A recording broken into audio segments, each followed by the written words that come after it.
Hello everyone, स्वागत है आप सबका अड्डा 24/7 क्लास 9th-10th के चैनल पे। और आज बच्चों हम लोग करेंगे पार्ट 3 ऑफ रियल नंबर्स। अभी तक 2 पार्ट हम लोग कवर कर चुके हैं, एक और पार्ट आएगा इसके बाद। उसके बाद ये चैप्टर हमारा ख़त्म हो जाएगा। उसके बाद हम लोग कुछ क्वेश्चन प्रैक्टिस करेंगे, कुछ मैं अच्छे क्वेश्चन आप लोगों के लिए लेकर आऊँगा। तो सबसे पहले हम लोग जान लेते हैं कि अभी तक हम लोग क्या क्या चीज़ें कर चुके हैं।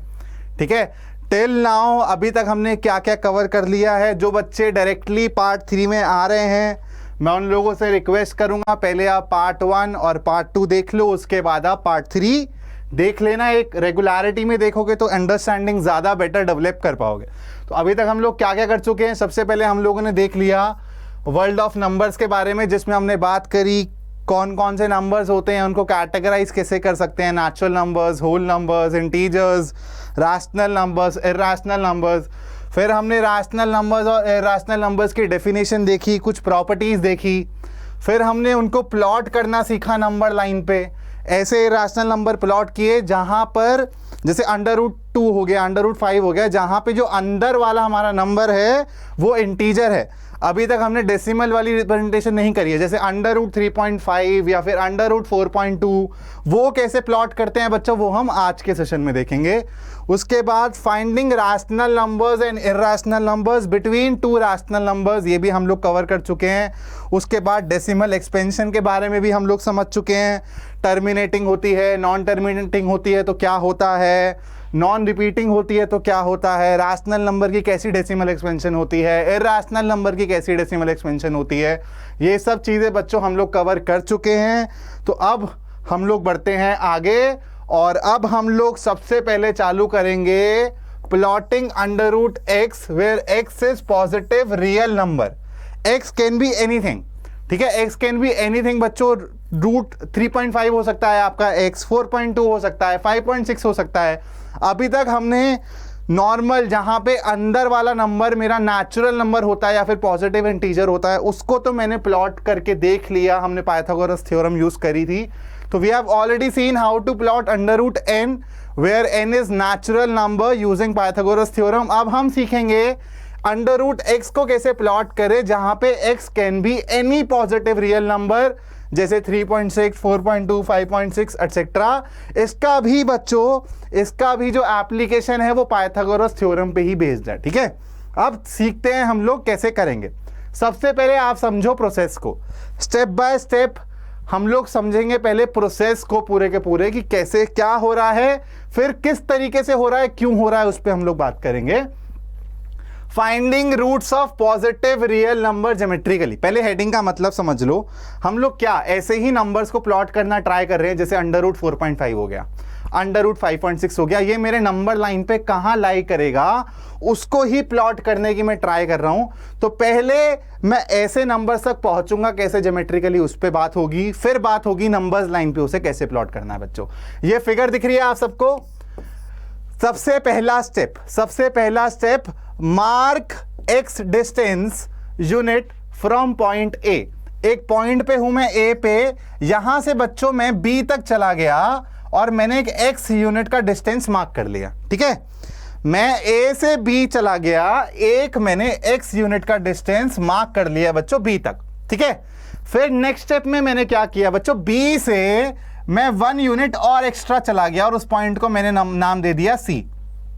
ठीक है, उस पॉइंट को मैंने नाम दे दिया C।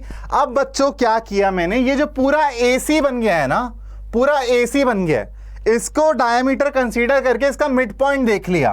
ठीक है, इसका मिड पॉइंट देख लिया और उसको नाम दे दिया O, उसको नाम दे दिया O। अब मैंने बच्चों अपना कंपास रखा यहां पे, पेंसिल रखी यहां पे, और ऐसा एक सेमी सर्कल ड्रॉ कर लिया। ठीक है, ऐसा एक सेमी सर्कल बच्चों ड्रॉ कर लिया। ठीक है, अब इसके बाद क्या किया, इसके बाद बच्चों कुछ नहीं किया मैंने B पे क्या किया, एक परपेंडिकुलर बना दिया B से, जो कि इस सेमी सर्कल को D पे कट कर रहा है। और मैंने क्या देखा, जो मेरी ये BD है, जो मेरी BD की लेंथ है, यही मेरी क्या है, √x है। मतलब अगर मैं 3.6 गया होता, ए से आगे और फिर 1 जोड़ा होता, फिर ये सेमी सर्कल बनाया होता और परपेंडिकुलर ड्रॉप किया होता, तो मेरी क्या हो जाती वैल्यू ये under root x, under root 3.6। अब बच्चों पहले तो आप इसका स्क्रीनशॉट ले लो, ठीक है।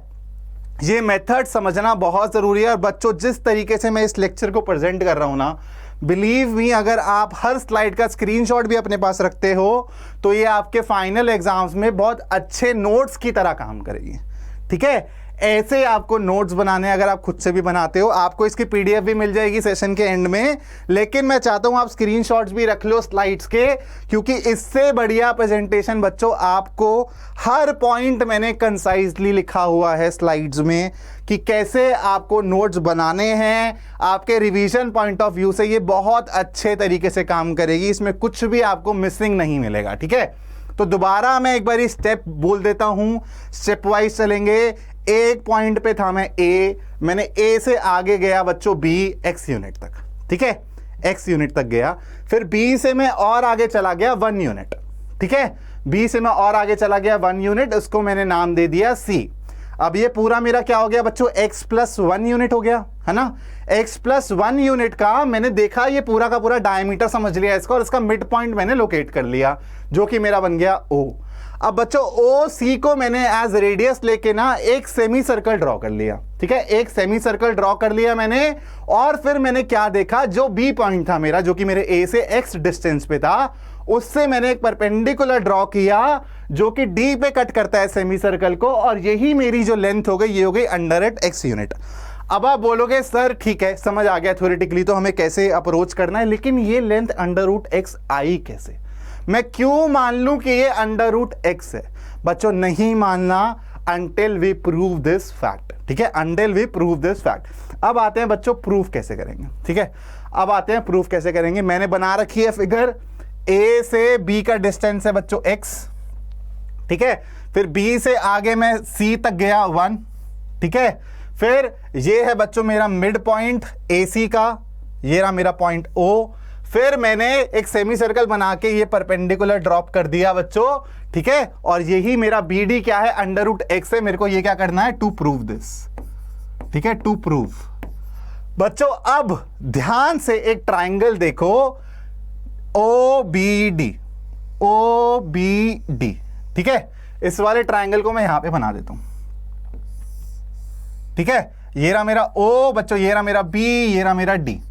अब मेरे को इसको प्रूफ करना है अंडर रूट एक्स के बराबर, ठीक है। बच्चों कोई मुझे बता सकता है कि मेरा ओडी किसके बराबर होगा? मेरा ओडी क्या रेडियस के बराबर नहीं है? रेडियस क्या है बच्चों, ए ओ, है ना, ओ ए, यही तो रेडियस है मेरा। अब रेडियस क्या हो जाएगा बच्चों, इस पूरी लाइन का डिवाइडेड बाय 2।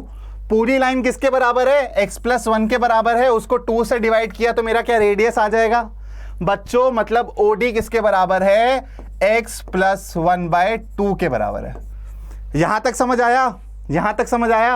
अब आती है OB की बारी।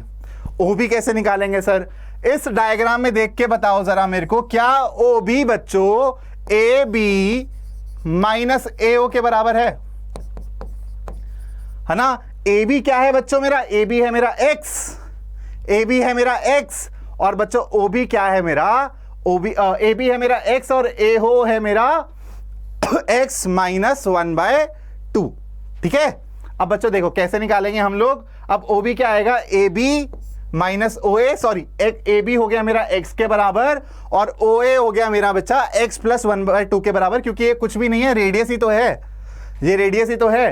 तो मैंने OB निकाल लिया x minus x plus 1 by 2 करके, यहां से मेरा OB आया बच्चों x माइनस 1 बाय 2 के बराबर, ठीक है।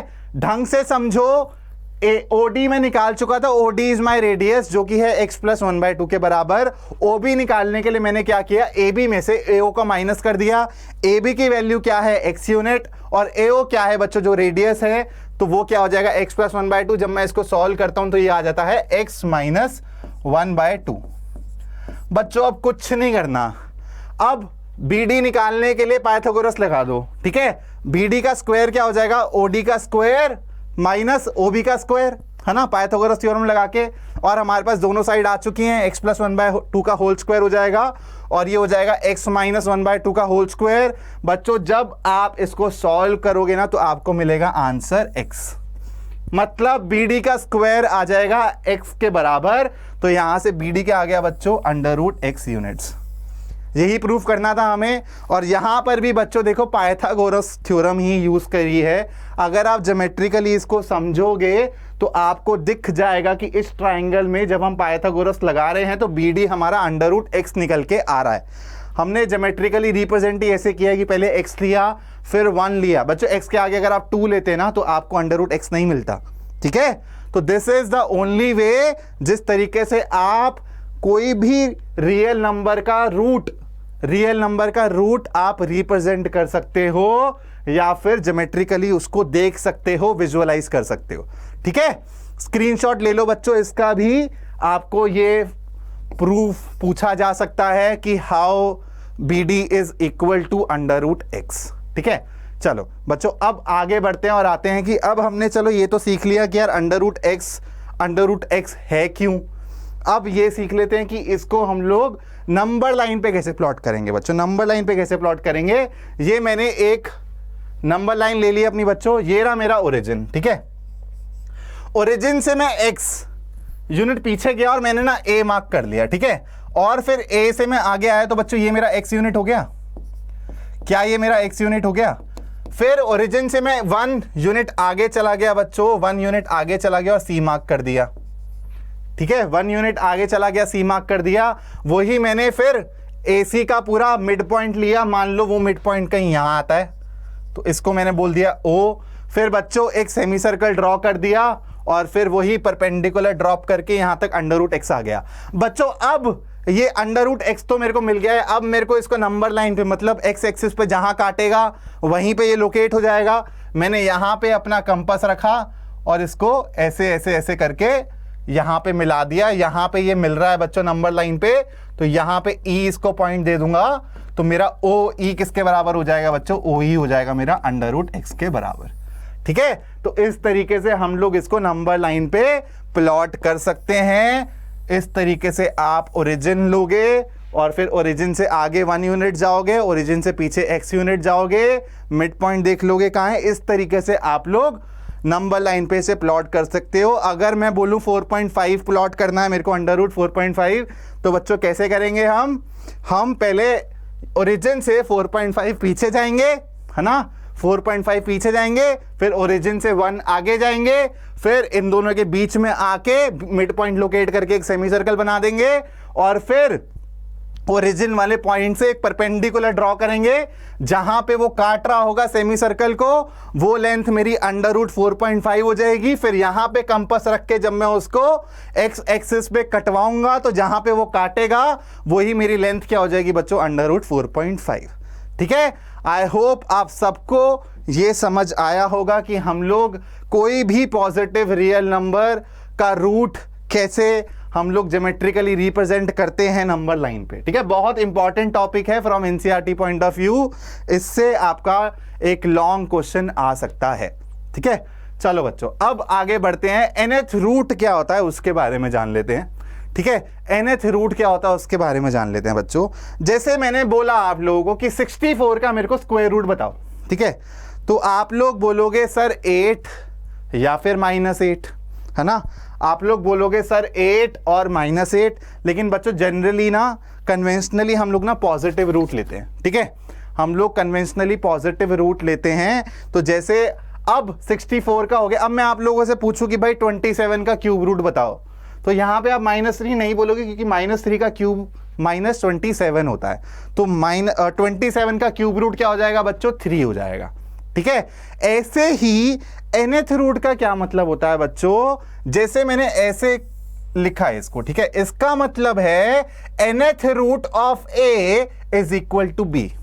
दोबारा बोल रहा हूं, इसको हम लोग कैसे बोलेंगे, nth root of a is equal to b। और इसका मतलब क्या है कि b की जब हम nth पावर देखेंगे ना, b को पावर n करेंगे तो वो a के बराबर आएगा, तो वो a के बराबर आएगा। यहां पे a is positive real number and n is positive integer. अब यहां पे 1 2 3 4 5 6 7 8 9, 10 कुछ भी रख सकते हो। मैंने यहाँ पे n की जगह 9 रख दिया बच्चों, तो वो क्या हो जाएगा 9th रूट।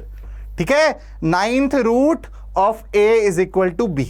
ठीक है, of a is equal to b। अब बच्चों जैसे मान लो ऐसा लिखा हुआ आता है 243 का ऐसे 5 लिखा हुआ है, तो दिस इज मतलब कि आपको ऐसा नंबर ढूंढना है जिसको आप 5 बारी मल्टीप्लाई करो तो आपको 243 मिल जाए। ठीक है, ऐसा नंबर जिसको मैं 5 बारी मल्टीप्लाई करूं तो 243 मिल जाए, इसको पढ़ा कैसे जाता है 5th रूट ऑफ 243। सो ऐसे हम लोग nth रूट निकालते हैं। मोर लाइक इसको बोला कैसे जाता है आप लोगों को ये समझने की जरूरत है। This is nothing but nth root of a is equal to b। मतलब b को जब मैंने b इंटू बी मतलब b को जब मैंने n टाइम्स मल्टीप्लाई कर दिया बच्चों, तो मेरे को क्या मिलेगा, तो मेरे को मिलेगा a। That is b to the power n is equal to a। ठीक है, चलो अब हम लोग आगे बढ़ते और आते हैं बच्चों बहुत इंपॉर्टेंट टॉपिक पे, that is operations on real numbers. मैं दोबारा बोल रहा हूं बच्चों, ये एक एक स्लाइड आपके लिए एक परफेक्ट रिवीजन नोट्स हैं। ठीक है, आप लोगों के लिए परफेक्ट रिवीजन नोट्स हैं, तो मेक श्योर आप इस चैनल को सब्सक्राइब कर लो, टेलीग्राम के चैनल पे भी जुड़ जाओ ताकि आपको ये इन सब स्लाइड्स की पीडीएफ मिल जाए।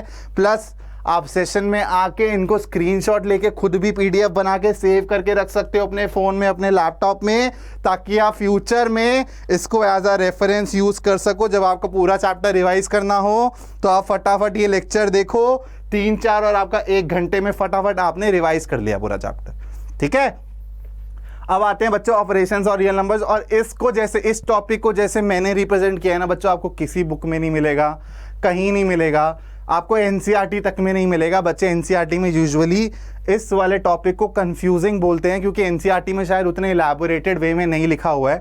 उनको लगा है कि बच्चों ने 8th क्लास में 7th क्लास में बहुत अच्छे से पढ़ा है, तो अब मैं डायरेक्टली भी चीज़ें लिख दूंगा तो बच्चे उसको रिकॉल कर पाएंगे। लेकिन हम लोग वही हैं, हम लोग क्लास में आगे तो बढ़ते जाते हैं लेकिन पीछे वाली क्लासेस को पीछे छोड़ते चले जाते हैं, है ना। चलो, तो उसके लिए अब सबसे पहला point, the sum difference product and quotient excluding zero as divisor. इसका मतलब क्या है जल्दी समझाऊंगा। Of 2 rational numbers will be rational.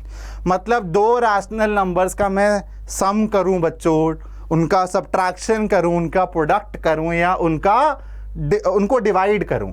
और डिवीजन वाले में एक एक्सेप्शन है कि मैं 0 से डिवाइड नहीं कर सकता।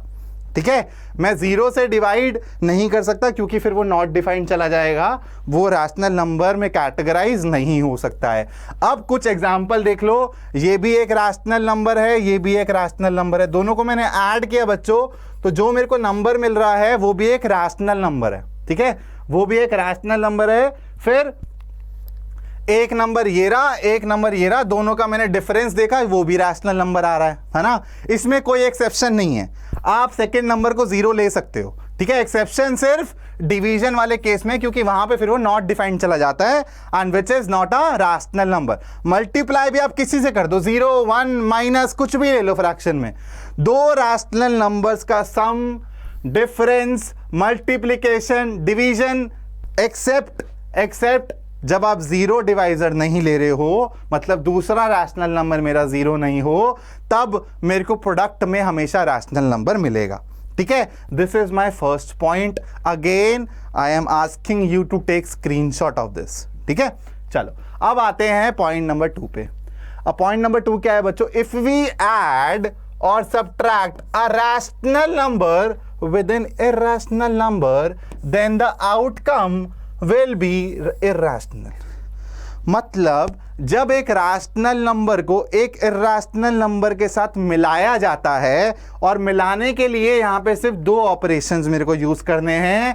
First is addition, subtraction, multiplication और डिवीजन की बात नहीं हो रही है, उसकी अगले पॉइंट्स में बात होगी।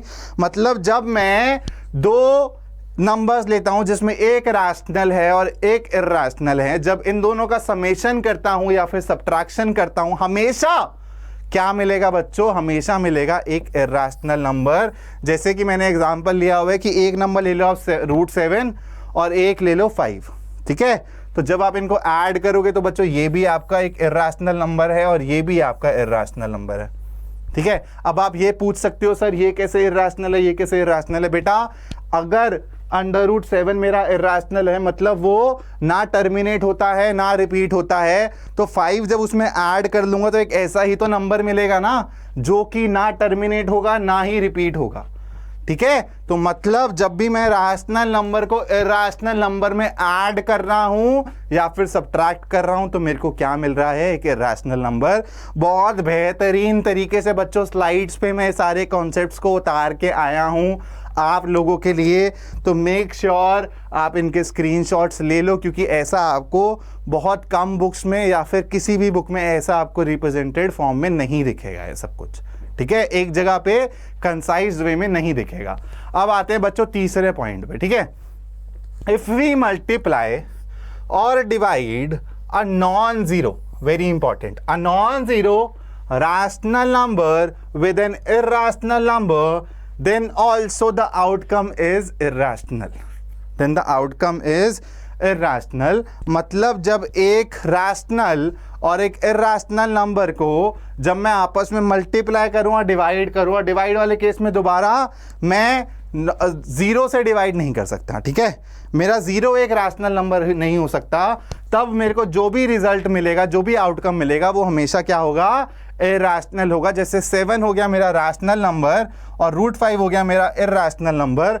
चाहे आप इनको मल्टीप्लाई कर लो चाहे आप इनको डिवाइड कर लो, आपको दोनों नंबर्स क्या मिल रहे हैं, इर्रेशनल ही मिल रहे हैं। फिर 3 और √5 मल्टीप्लाई कर लो डिवाइड कर लो, हमेशा क्या मिलेगा, इर्रेशनल ही मिलेगा, हमेशा इर्रेशनल ही मिलेगा। ठीक है, अब इसका भी स्क्रीनशॉट ले लो आप लोग। और अब आते हैं हम लोग पॉइंट नंबर 4 पे। अब ये सबसे ज़्यादा इंपॉर्टेंट है क्योंकि इसमें आप लोगों को रैशनल नंबर भी मिल सकता है, इर्रेशनल नंबर भी मिल सकता है। The sum difference product and quotient of two irrational numbers could be rational और इर्रेशनल। अब स्टेटमेंट पढ़ ली, मेरे साथ सोचना चालू करो। ठीक है, अगर मैं √5 में √3 ऐड करता हूं this will be irrational, right. लेकिन अगर मैं √5 में -√5 करता हूं, मतलब सब्ट्रैक्ट करता हूं, तो आंसर आता है 0 which is a rational number, right students. फिर अगर मैं √5 इंटू √3 करता हूं तो मेरे पास प्रोडक्ट आता है √15 जो कि है एक इर्रेशनल नंबर। लेकिन मैं √5 को बच्चों √5 से मल्टीप्लाई करता हूं तो आंसर आता है 5 which is a rational number, right, which is a rational number। फिर मैं √5 डिवाइडेड बाय √3 करता हूं तो मेरे पास आता है एक इर्रेशनल नंबर। लेकिन अगर मैं √5 को √5 से डिवाइड कर देता हूं तो मेरे पास आता है 1 which is a rational number। तो अगर दो रैशनल नंबर्स पे मैं ऑपरेशंस लगाता हूं, सम की, डिफरेंस की, प्रोडक्ट की, कोशेंट की, तो मेरा आउटकम बच्चों रैशनल भी आ सकता है और इर्रेशनल भी आ सकता है।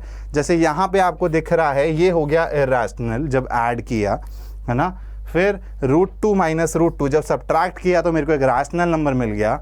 फिर जब प्रोडक्ट किया मैंने दो अलग अलग नंबर्स का तो दोबारा मेरे को एक इर्रेशनल मिल गया। लेकिन जब मैंने √3 को √3 से मल्टीप्लाई किया तो मैं पहुंचा 3 तक which is a rational number। Hence the sum, difference, product and quotient of two irrational numbers could be rational or irrational। ठीक है बच्चों, समझ आ गए ये चारों के चारों पॉइंट्स जो भी हमने डिस्कस किए कि रैशनल को रैशनल के साथ जोड़ रहे हैं, रैशनल को इर्रेशनल के साथ ऑपरेशंस कर रहे हैं, फिर दो इर्रेशनल के ऑपरेशंस कर रहे हैं, तो क्या क्या मेरा आउटकम आ सकता है उस पे मैंने बात करी। ठीक है, अब आप लोग इतना सोचना और इस सेशन के कमेंट में डाल के बताना क्या दो इर्रेशनल नंबर को ऐड करूंगा मैं तो क्या मुझे हमेशा एक इर्रेशनल नंबर मिलेगा। ठीक है, ये आपका होमवर्क क्वेश्चन है, आपको कमेंट बॉक्स में बताना है। अगर मैं दो रैशनल नंबर्स को ऐड करता हूं, दो इर्रेशनल नंबर्स को, आई एम सॉरी, अगर मैं ऐड करता हूं तो मेरी क्या आउटकम हमेशा इर्रेशनल नंबर आएगी। इसका आंसर मुझे चाहिए इन कमेंट बॉक्स। ठीक है, चलो अब बच्चों आगे बढ़ते हैं और आते हैं रैशनलाइजेशन पे। सबसे पहले कॉन्सेप्ट के बारे में जान लेते हैं बच्चों की रैशनलाइजेशन का कॉन्सेप्ट क्या है। जैसा कि इसके नाम में आप लोगों को दिख रहा है रैशनल आ रहा है, मतलब रैशनलाइजेशन का मतलब to convert something into rational. Rational numbers, है ना, जैसे रैशनल नंबर्स दिखते हैं। तो कॉन्सेप्ट क्या है बच्चों, हम लोग we rationalize the denominator, we rationalize the denominator, that is convert the denominator containing a root term, this could be square root, cube root, कुछ भी हो सकता है, ठीक है। मतलब एक रेडिकल साइन होगा वहां पे बच्चों, इसको ना रेडिकल साइन बोला जाता है, ठीक है, याद रखना, this is called radical sign, radical sign. तो कभी आपको क्वेश्चन में देखा तो कंफ्यूज मत होना, इसको रेडिकल साइन बोलते हैं, into rational number by finding the equivalent fraction of given fraction, ठीक है।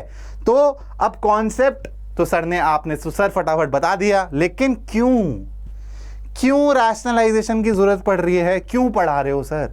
बच्चों मेरे को एक बात बताओ, अगर मैं कोई ऐसा नंबर लिख देता हूं 5 बाय, मान लो मैं ऐसा नंबर लिख देता हूं √3 माइनस √2, ठीक है, या फिर मैं एक और नंबर लिख देता हूं आप लोगों के सामने सिंपल सा 1 बाय √7, ठीक है।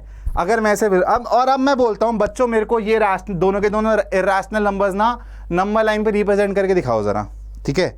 आप बोलोगे सर यहां तो डिनोमिनेटर में रूट्स दिख रहे हैं, ऐसा तो हमने प्लॉटिंग सीखा ही नहीं है, इसको कैसे रिप्रेजेंट करेंगे नंबर लाइन पे?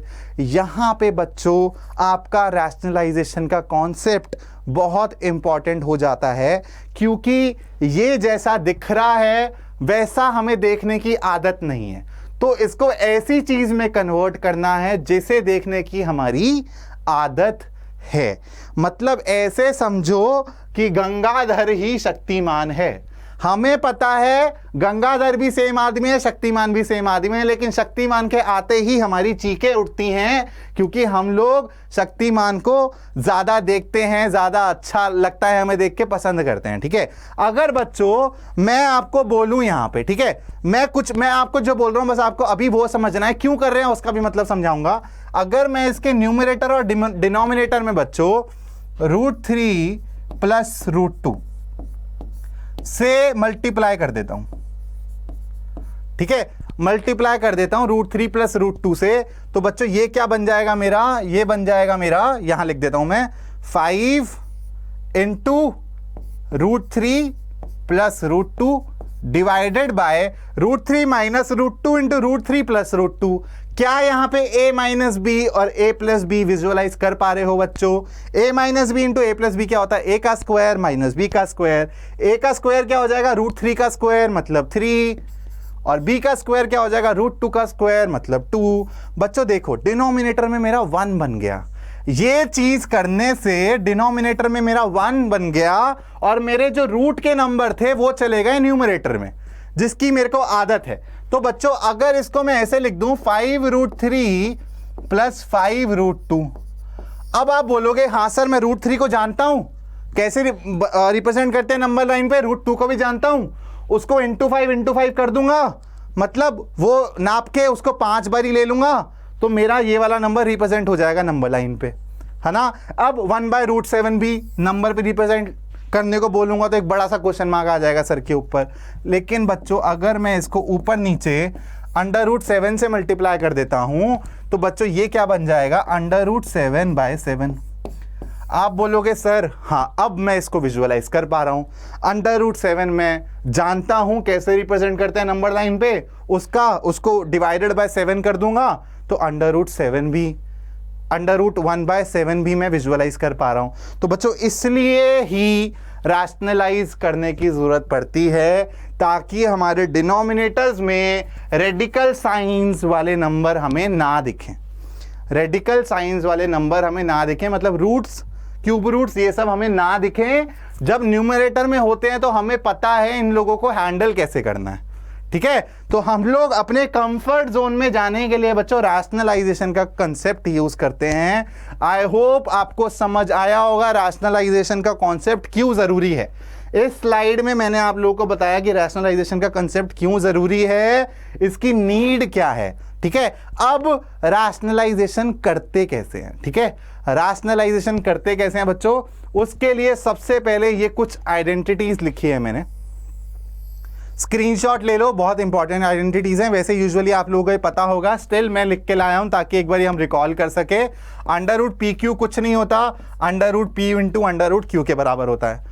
जब दोनों नंबर्स डिवीजन में हो तो भी हम लोग उस पर इंडिपेंडेंट रूट्स लगा सकते हैं। फिर under root P plus under root Q under root P minus under root Q, A plus B into A minus B क्या हो जाएगा, अंडर रूट पी का स्क्वायर मतलब P minus under root Q का square that is minus Q. तो यहां से आ जाएगा पी माइनस क्यू। फिर बच्चों p plus root q p minus root q, दोबारा a plus b a minus b visualize कर लो तो a बन जाएगा p और b बन जाएगा रूट क्यू।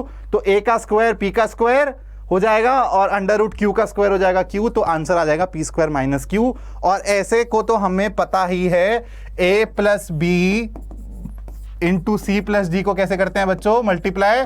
पहले a को c के साथ लेके जाएंगे, फिर a को d के साथ लेके जाएंगे, फिर b को c के साथ लेके जाएंगे और फिर b को d के साथ लेके जाएंगे।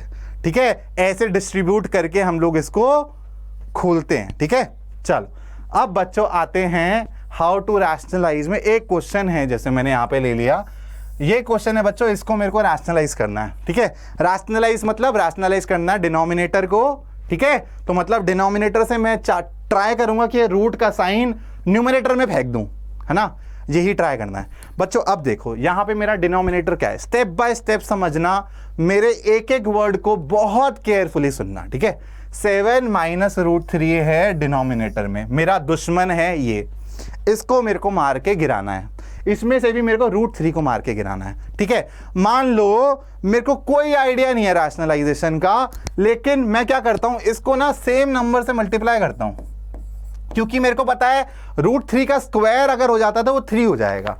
मैंने मान लो कि ऐसे ही सोचा, इसको 7 माइनस रूट 3 से मल्टीप्लाई करने की ट्राई करता हूं बच्चों, तो क्या हो जाएगा, a minus b into A minus b मतलब a माइनस बी का होल स्क्वायर। तो क्या होता है a माइनस बी का होल स्क्वायर, a का स्क्वायर मतलब 7 का स्क्वायर 49 प्लस b का स्क्वायर मतलब रूट 3 का स्क्वायर 3 हो जाएगा, तो plus 3 minus 2 into a that is 2 into a, sorry यहां पे 7 आएगा बच्चों, लेट मी रब इट, तो यहां पर हो जाएगा आपका 7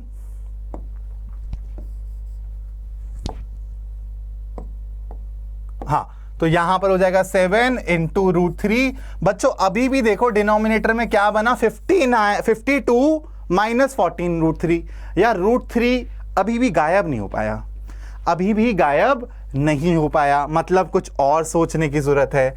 अब कुछ और सोचने की बच्चों क्या जरूरत है, अब मैंने एक बारी माइनस साइन मतलब सेम साइन के साथ इसको मल्टीप्लाई करके देख लिया बच्चों। अब क्या करता हूं मैं, इसको ट्राई करता हूं मल्टीप्लाई करने की 7 प्लस रूट 3 के साथ, क्योंकि बच्चों a माइनस बी और a प्लस बी की ना आइडेंटिटी की एक खास बात है कि इसमें वो 2ab वाली टर्म नहीं होती है, दोनों स्क्वायर वाली टर्म्स होती हैं, राइट। मतलब जब मैं इसको करूंगा a minus b into a plus b, तो मेरे पास आएगा a का स्क्वायर मतलब 7 का स्क्वायर 49 माइनस b का square that is minus root 3 का स्क्वायर दैट इज माइनस 3, और मेरा आंसर आ जाएगा 46। भाई साहब गायब, रूट 3 गायब, है ना। मतलब मैंने a माइनस बी देखा, अगर बच्चों यहां पे 7 प्लस रूट 3 होता तो क्या काम करता मेरे लिए, 7 माइनस रूट 3। बच्चों पता है आप लोगों को इन दोनों को क्या बोला जाता है, इन दोनों को बोला जाता है कॉन्जुगेट। मतलब जब आप किसी ऐसे नंबर को जैसे 7 माइनस रूट 3 को उसके कॉन्जुगेट से मल्टीप्लाई करोगे ना बच्चों, तो आपकी रैशनलाइजेशन आपको होती हुई दिख जाएगी। ठीक है, अब ये कॉन्जुगेट क्या होता है सर, मतलब अगर बीच में प्लस का साइन है तो माइनस वाले से मल्टीप्लाई करो। और बच्चों ये तो अभी डिनोमिनेटर में हुआ है, तो डिनोमिनेटर में खाली आप तो नहीं डाल सकते, तो आपको न्यूमरेटर और डिनोमिनेटर दोनों में मल्टीप्लाई करना पड़ता है। ठीक है, लेकिन किससे मल्टीप्लाई करेंगे, कॉन्जुगेट से मल्टीप्लाई करेंगे। अब कॉन्जुगेट क्या होता है, मतलब सर बीच में अगर प्लस का साइन है डिनोमिनेटर में तो माइनस डाल के मल्टीप्लाई करेंगे ऊपर नीचे। ठीक है, माइनस डाल के लिख देंगे तो वो हो जाता है कॉन्जुगेट। मतलब अब मैं आप लोगों से पूछूं, अब मैं आगे आप लोगों से पूछूं कि अंडर रूट ए प्लस अंडर रूट बी का कॉन्जुगेट क्या होता है, कॉन्जुगेट क्या होता है, तो फटाफट आप सब बोलोगे सर कुछ भी नहीं होता, अंडर रूट ए माइनस अंडर रूट बी हो जाता है। ठीक है, ये बात दिमाग में रहेगी हर बच्चे के, ये बात दिमाग में रहेगी बच्चे कि बच्चों अब मैं आप लोगों से पूछूं कि √3 का कॉन्जुगेट क्या है। √3 का कॉन्जुगेट क्या है? आप बोलोगे सर साइन ही नहीं है। बेटा √3 का कॉन्जुगेट √3 ही होगा। √3 + 0, √3 - 0। सब कुछ डिपेंड करता है कि आप विजुअलाइज कैसे कर रहे हो चीज़ों के। बेटा ये सब चीज़ें ना जनरल होती है, ये हर जगह काम करती है, बस हम लोग देख नहीं पाते हैं।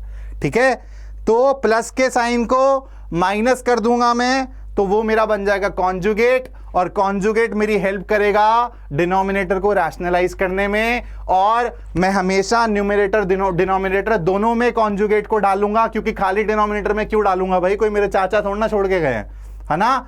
तो उसको एक इक्विवेलेंट फ्रैक्शन बनाने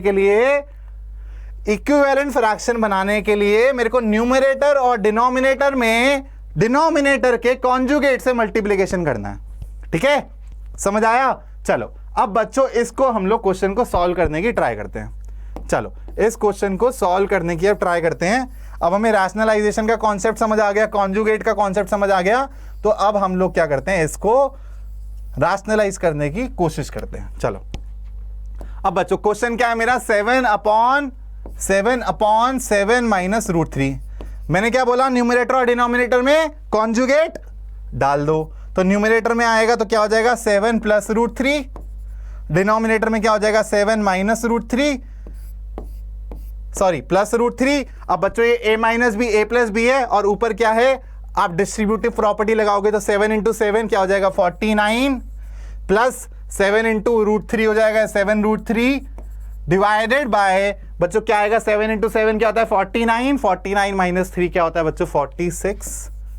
तो ये हो जाएगा मेरा इसका आंसर। अगर मेरे से बोला जाता है rationalize the denominator of rationalize 7/7 - √3, तो मेरा आंसर आ जाएगा बच्चों ये, मेरा आंसर आ जाएगा बच्चों ये। ठीक है, 49 + 7√3/46। देखो अब डिनोमिनेटर में कोई भी मेरा रेडिकल साइन वाला नंबर या फिर रूट नहीं बचा है।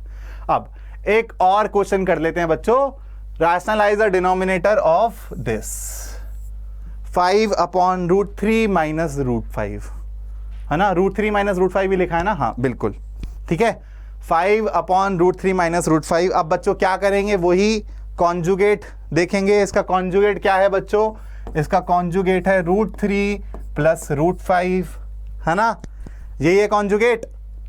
√3 मेरे 3 और 5 पता नहीं सेम क्यों लग रहे हैं, वैसे मेरे को थोड़ा सा फर्क दिखाना पड़ेगा आप लोगों को, वरना आप कंफ्यूज हो जाओगे। तो ये बच्चों √3 है और ये बच्चों √5 है। ठीक है, तो अब इसको जब मैं कर दूंगा मल्टीप्लाई, तो बच्चों मेरा डिनोमिनेटर में क्या बन जाएगा, a का स्क्वायर मतलब √3 का स्क्वायर 3 माइनस b का स्क्वायर दैट इज √5 का स्क्वायर -2 आ जाएगा मेरा डिनोमिनेटर में। ठीक है, -2 आ जाएगा मेरा डिनोमिनेटर में बच्चों, और 5 × √3 + √5 क्या हो जाएगा 5√3 + 5√5, और इसी को मैं लिख सकता हूं -5√3 + 5√5 डिवाइडेड बाय 2। ठीक है, तो अब देखो दोबारा मैंने अपने जो भी रेडिकल साइंस है उनको न्यूमरेटर में ला दिया with the help of rationalization. ठीक है बच्चों, सबसे ज्यादा इंपॉर्टेंट कॉन्सेप्ट जो है ना, ये है यहाँ पे कॉन्जुगेट का। तो मैं एक बार दोबारा रिपीट कर देता हूं आपके लिए। कॉन्जुगेट से जब हम मल्टीप्लाई करेंगे, कॉन्जुगेट क्या होता है, जैसे a + b का कॉन्जुगेट हो जाएगा a - b, मतलब जब आप बीच का साइन प्लस का माइनस कर दोगे या फिर माइनस का प्लस कर दोगे और मल्टीप्लाई करोगे, तो आपकी रैशनलाइजेशन हो जाएगी। आपका वो जो रूट है, जो रेडिकल साइन है, वो गायब हो जाएगा, क्योंकि वहां पे a + b और a - b की आइडेंटिटी यूज हो जाती है और दोनों हमें स्क्वायर टर्म्स मिल जाती हैं। तो जो स्क्वायर रूट वाली टर्म है उसका स्क्वायर करेंगे तो हमें एक अपना इंटीजर नंबर मिल जाएगा वहां पे, और जो हमारे न्यूमरेटर में है, हमारा रेडिकल साइन न्यूमरेटर में चला जाएगा। बच्चों मैं दोबारा बता रहा हूं, √a + √b का कॉन्जुगेट क्या होता है, √a - √b। तो जब ये दिखे डिनोमिनेटर में तो इसको मल्टीप्लाई करो इससे, जब ये दिखे डिनोमिनेटर में तो इसको मल्टीप्लाई करो इससे, और न्यूमरेटर डिनोमिनेटर दोनों में मल्टीप्लाई होगा। ठीक है, ताकि आपको एक इक्विवेलेंट फ्रैक्शन मिले। चलो अब बच्चों आगे बढ़ते हैं, और अब इस सेशन को मैं करता हूं यहीं पे एंड, लेकिन आप लोगों के लिए एक टास्क है। 8th क्लास में आप लोगों ने पढ़ा होगा closure property, associative property, commutative property, distributive property. तो आई वांट कि पार्ट 4 आने से पहले आप ये सब चीज़ें रिवाइज कर लो बच्चों, क्योंकि ये सब हम लोग 8th में पढ़ चुके हैं। सो आई वांट कि आप इन सब प्रॉपर्टीज़ को रिवाइज कर लो, क्योंकि जब हम क्वेश्चन प्रैक्टिस करेंगे 2 या 3 सेशन में, तो मैं इसके स्टेटमेंट वाले क्वेश्चन लेकर आऊँगा, ठीक है, जो आपके 9th क्लास में भी आ सकते हैं बच्चों, ठीक है। तो इंपॉर्टेंट है कि आप एक बारी ये रिवाइज करके आना, रिकॉल करके आना। और दूसरा क्वेश्चन मैंने क्या दिया था जिसका आंसर आपको कमेंट बॉक्स में लिखना है, क्या दो इर्रेशनल नंबर्स का सम हमेशा इर्रेशनल होगा, ठीक है। बहुत इजी क्वेश्चन है, मुश्किल नहीं है, लेकिन मैं जानना चाहता हूं कि कितने बच्चे इसका आंसर कमेंट बॉक्स में डालेंगे और बताएंगे कि हाँ सर हम लोगों को लेक्चर समझ आया अच्छे से। अब इसके बाद मैं जल्दी आऊँगा पार्ट 4 के साथ, और उसके बाद हमारा ये चैप्टर खत्म हो जाएगा। पार्ट 4 में हम लोग लॉ ऑफ एक्सपोनेंट्स पढ़ेंगे, थोड़े से क्वेश्चन ट्राई करेंगे। फिर उसके बाद 1-2 लेक्चर्स में मैं आप लोगों को पूरे के पूरे जो भी एक्सरसाइज के इंपॉर्टेंट क्वेश्चंस हैं, जितनी भी हमारी एक्सरसाइज हैं इस चैप्टर में, उसके जो इंपॉर्टेंट क्वेश्चंस हैं, प्लस मुझे जो लगता है कि आपको थोड़े अच्छे लेवल के क्वेश्चंस करने चाहिए, वो सब क्वेश्चंस मैं आप लोगों के लिए लेकर आऊँगा। और फिर हम लोग इस चैप्टर को ख़त्म करके अपने आगे वाले चैप्टर पे बढ़ेंगे, और वो भी आप लोग जौन सा चैप्टर बोलोगे वो पहले किया जाएगा, ठीक है। चलो बच्चों, so this is it for this session. I will see you all in the next session. Till then आप तीनों के तीनों पार्ट्स अच्छे से रिवाइज कर लो, and meet me in the part 4 of real numbers. Okay, take care and bye bye.